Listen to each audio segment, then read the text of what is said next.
Okay, we're going to do another test here. We're going to test the butt joint for shear. Okay, shear breaking in the direction of shear, like we did for the dado joint, where it was inset into this piece. Now I've got one glued up. And this should be a more equal representation of how this works. Now, on the dado joint, I really had to beat on here with the old hammer to get that to break. I'm assuming that I will not have to do that nearly as much on this one. So let's see how it performs. Oh, pretty good actually. There it goes.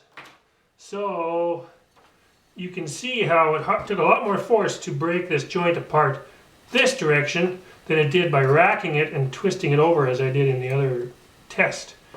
When I had it anchored here and hammered out here where my thumb is, it broke easily because it's pivoting on this corner and pulling away up top here. But when I had it supported here and was hammering straight down here, the shear resistance was actually pretty good. However, still, it let go after a few hits. So substantially weaker joint than the dado joint.